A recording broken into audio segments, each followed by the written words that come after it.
Okay, my guest today is Mr. Keith Dennis. How are you, sir? Hey, doing well.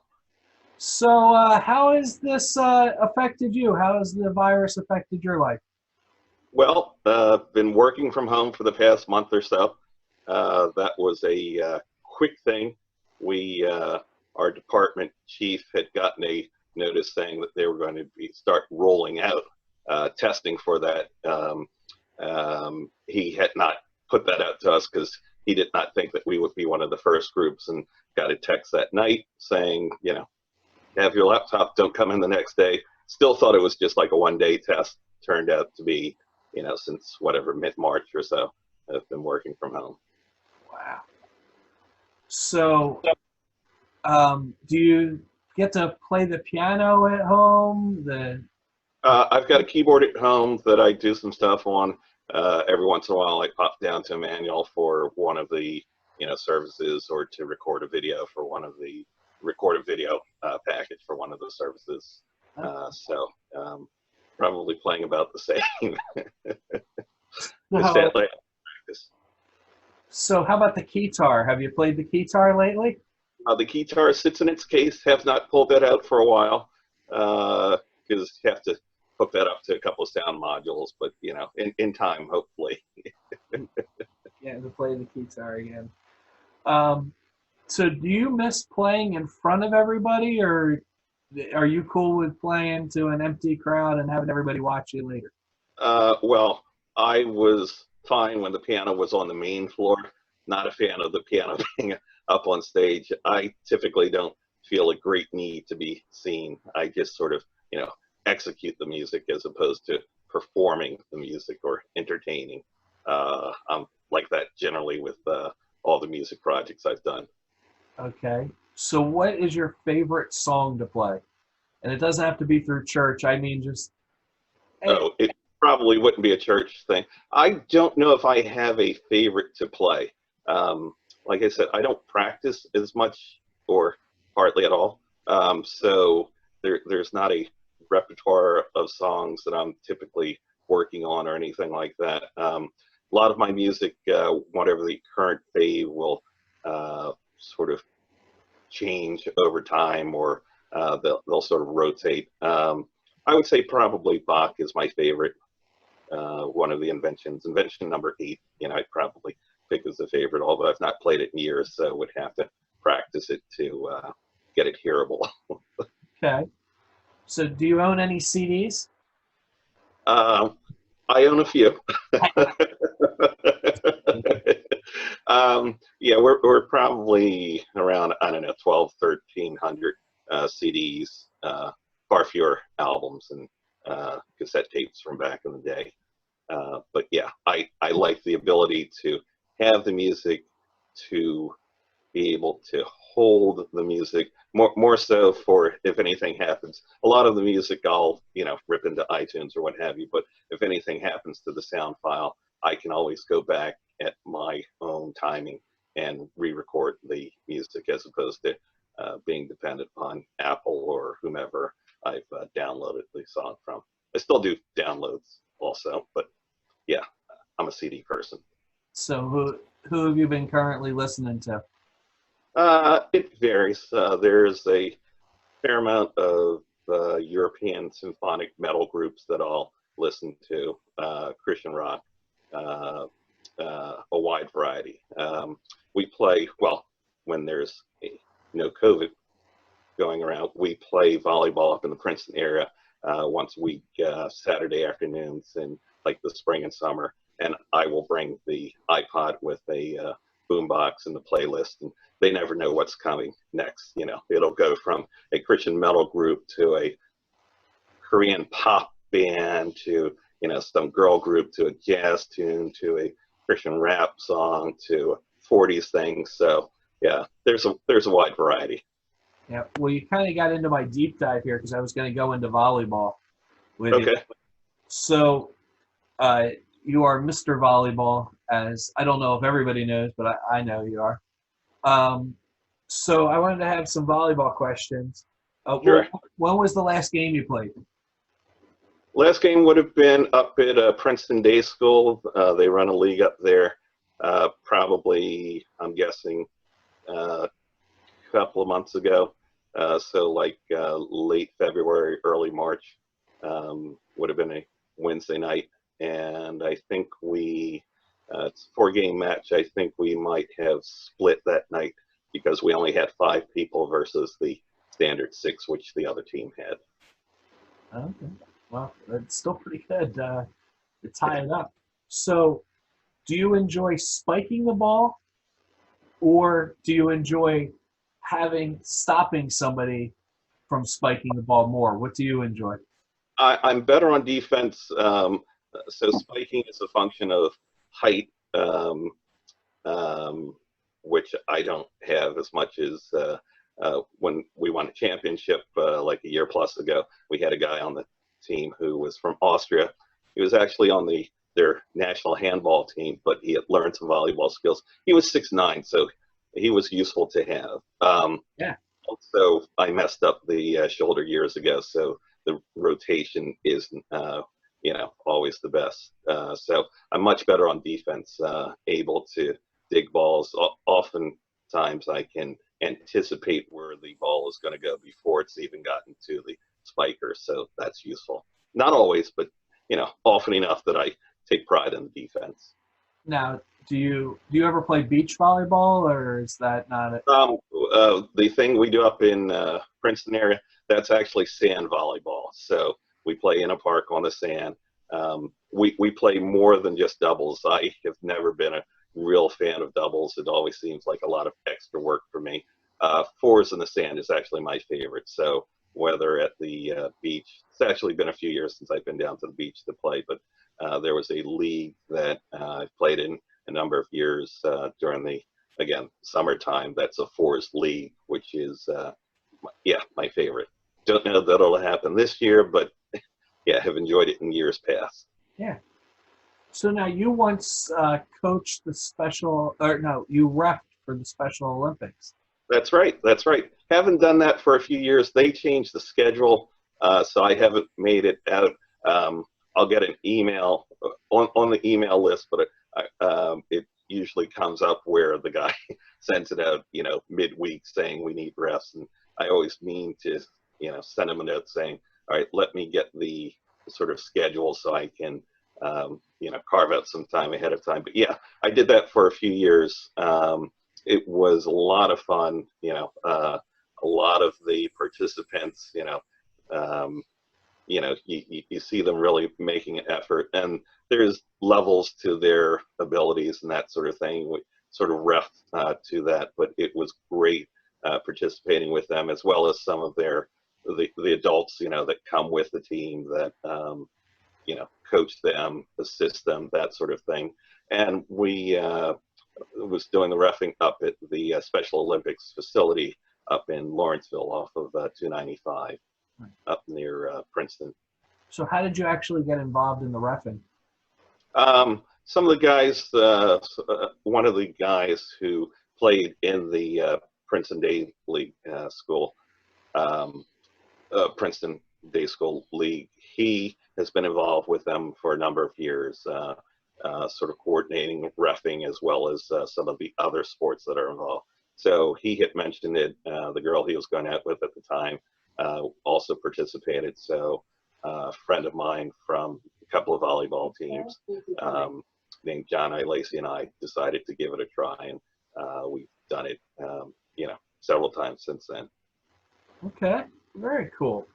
Well, I want to play a game with you. So right now, I have my little Eagles hat here, and inside has different would you rather questions. All right. So it's going to be a would you rather question, and we'll pick yours out here. Had I known, I'd grab my Vikings hat and pull out answers from it, but go ahead. Well, hence why I have an Eagles hat here, because this is the almighty. Stinking Vikings. Okay. I'm just going to point out the Vikings have beat the Eagles last couple of times they played. Yeah. When was the last Super Bowl that the Vikings had? What's that? What was the last Super Bowl the Vikings had? They're still seeking their first one. Yeah, and we enjoyed having the Super Bowl at the Vikings. How did you become a Vikings fan? Let's go. Let's stop arguing. How did you So, become a Vikings fan? so years ago, I actually was, very okay with the fact that the Vikings had, lost a couple of Super Bowls or what have you. But one day, one of my friends asked me who my favorite team was, and I didn't want to go with, Cowboys or other folks who had recently won a Super Bowl. So just picked Vikings kind of out of the air. It's one of the managers at work will say it was an atmospheric extraction. So picked them out of the air and have just been a Vikings fan ever since. I will note that I have never been to the state of Minnesota. At some point, would like to make it up there for a game, but yeah, have stuck with them. Wow. Well, they. I hear it's nice and warm up there, so big place. So you should go up there. Absolutely. It's beautiful. All right, let's get to your would you rather question. Here we go. Okay. Yours is A. Would you rather be stuck in a porta potty when it falls over?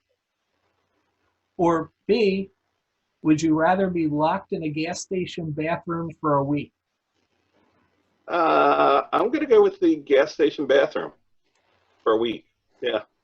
Yeah, you can handle that. I guess it depends on the gas station, but It depends on the gas station, depends on the condition going in, but yeah, you know, yeah, I'd go with that. yeah. I guess being locked in a bathroom is kind of like being a Vikings fan. It And it's depends. there's no real. I don't know. I won't go follow up with that one. But anyway, um, so have you been able to get out at all during this? Uh, yeah, I'm out. I'm, trying to be good in terms of the, mostly staying at home. So it's typically runs to the grocery store or something like that.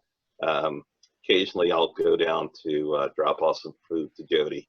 Haven't, other than chatting with her through the front door of her place, have not really gotten together with her for a number of weeks because she was.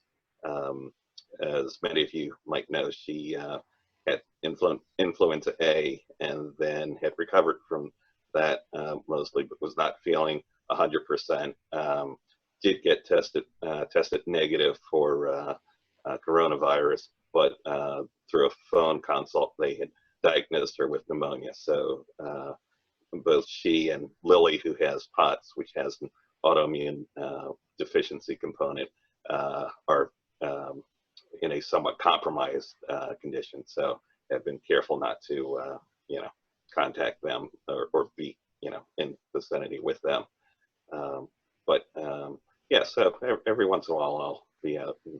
And, possibly we'll get the bike out of the garage, get it tuned up, and do some local biking.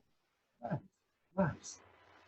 Well, what what can let me go through my notes here. Okay, who is a person of faith that inspires you?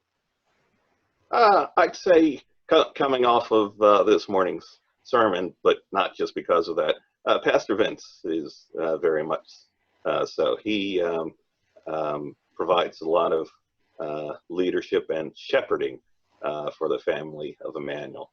Was just down there Friday to record the little piano segment that went into uh, the service for this morning's package, and got to chat with him for a few minutes.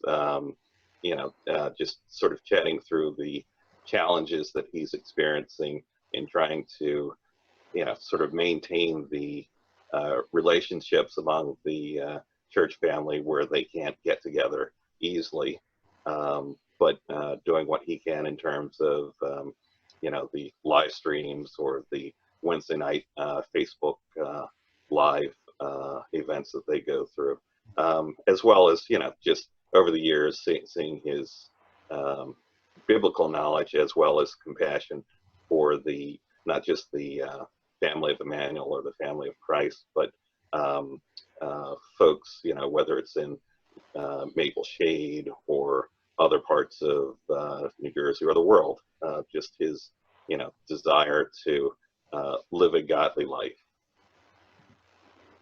Very good. I just want to make sure that everybody's aware that this is recorded on a Sunday. So just Yeah. throwing that out there. So,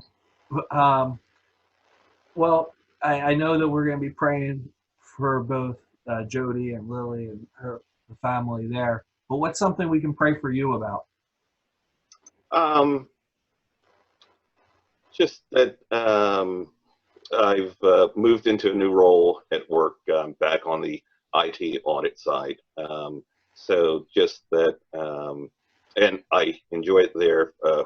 Manager I work with is great, as well as the whole of the audit team, but just that might be able to just reflect Christ in my socially distant life at this point. And then once we go back, where we're able to, be in the office, that just might continue to show that to those, both those who don't believe, but also those who do. Very good. And then the time is now yours. What would you like to tell the church family? Just Okay. that's all I ask. Just I know how you can be, so let's just be kind and no. I'm almost always kind, mostly. mostly. Well, Immanuel, looking forward to the time that we can get back together corporately, as Vince would say, in the sanctuary. And Immanuel, I know from the various Facebook things or sermons that Vince posts, he, as well as chatting with him when I'm down to record something, he does miss, seeing the faces of the congregation, or chatting with folks sort of live. So just want to encourage many of you who are feeling the, I guess, sort of the pangs of the social distancing. Just know that Immanuel loves you.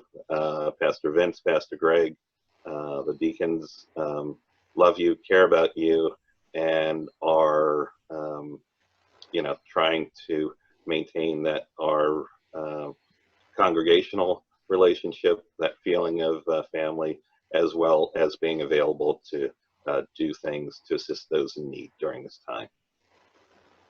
Okay. Well, thanks for joining us. Before we end here, actually, let me ask you a question. How are you making out through all of this? I'm actually pretty well right now. So with my job, I'm not out in the field yet. I'm doing some training. So I've been quarantined up, doing Zoom meetings and stuff, but getting ready to get out and get out there and sell some HVAC. Okay. So well, I'm getting excited. Get to that point. Yeah. No, it'll be good. But before we go, we want to know who your favorite drummer is to play with at church. I'm not gonna. I'll let Nate, cry a little if he hears you say Ethan. So anyway, well, it was great chatting with you, bud, and we will talk to you soon. Okay, thanks, Bill. Appreciate it. Bye, Immanuel.